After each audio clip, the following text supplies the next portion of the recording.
Sony had their PlayStation showcase yesterday, and a lot of people were pretty disappointed for various reasons, but one standout announcement for me, for better for worse, was their new handheld. And should we even call it a handheld if it cannot be played standalone? What do you think? In any case, a new Sony handheld would normally be cause for celebration, but Sony managed to fumble it, and Project Q, as they're calling it, ended up being the laughing stock of the day, with memes spreading all across Twitter and Discord. People were especially critical for its uninspiring design that literally looks like a Switch tablet in between two halves of a DualSense controller. And beyond that, Sony left people wondering, who is this even for, and at what price will it launch? So I want to talk about this handheld a little bit more. I want to touch on how they're basically sending it out to die, but I also want to give some silver lining, some possible real world scenarios where this handheld could maybe be interesting. I don't know. Let's talk about it. So yeah, here's what we know so far. During the presentation, Jim Ryan detailed that this dedicated device will be launched later this year, and it enables you to stream any game from your PS5 using remote play over Wi-Fi. The screen is an 8-inch 1080p 60Hz LCD, and the controls have all of the features you're accustomed to on a DualSense, including adaptive triggers and haptic feedback.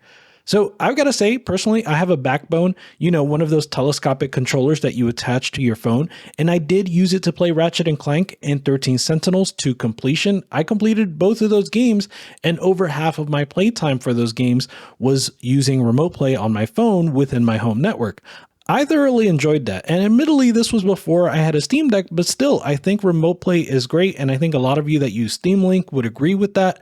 Still though, I've always had trouble seeing the appeal of devices that are primarily intended for cloud streaming, like Logitech G Cloud and ABXY Loot.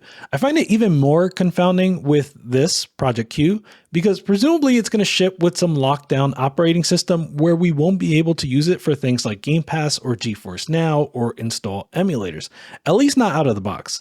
Interestingly, cloud streaming was not mentioned at all with regard to the capabilities of Project Q. I mean, you'd have to assume that you would be able to cloud stream with PlayStation Plus using this handheld, but I do wonder why Jim Ryan didn't make a mention of this at all. Surely remote play plus cloud streaming sounds better than just remote play. In any case, there's quite a bit to be concerned about with this device. While I actually love that there are no compromises when it comes to the PS5 controls, I worry what battery life could possibly be on a device like this.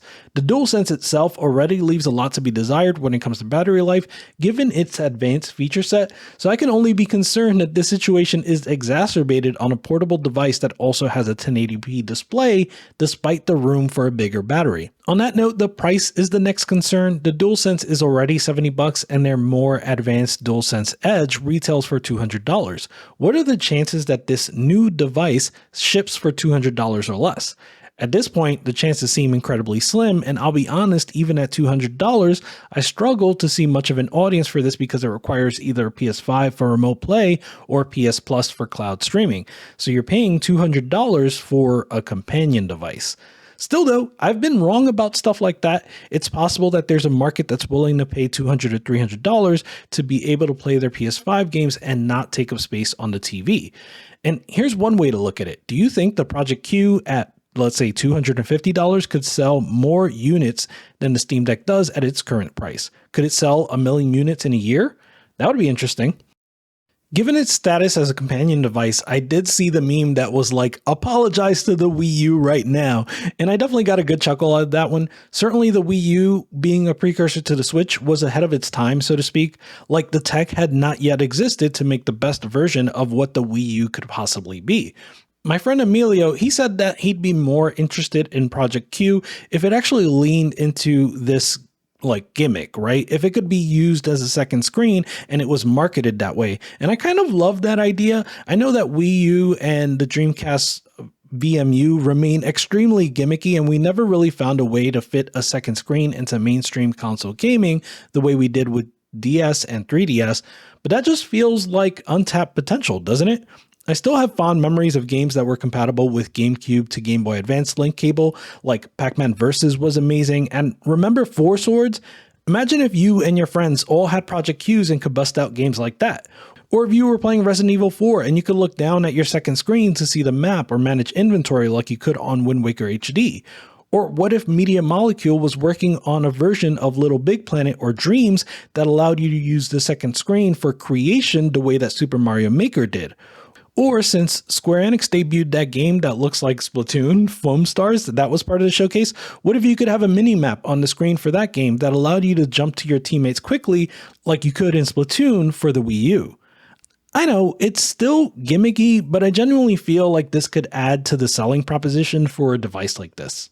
One more way I think they could actually make Project Q interesting was if they allowed native play of PS1 and PS2 games, not to mention PSP and PS Vita.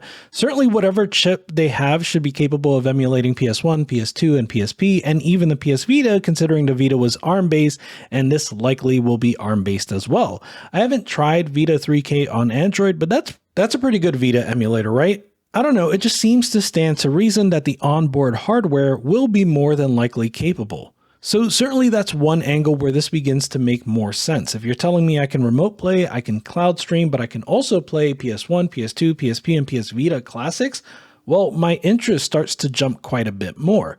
I would love to have something like this where I could revisit games like Teardown, Gravity Rush, Jak and Daxter, Eco, God of War 2, Hot Shots Tennis, and Dark Cloud.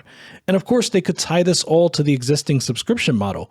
People have been pretty disappointed with the PlayStation Plus Classic catalog so far. But I think giving them a way to play these games on the go, without an internet connection ideally, would go a long way to making the wait for more classic games worth it. I know I personally would be a lot more interested in revisiting these games on a handheld versus firing them up on a PS5.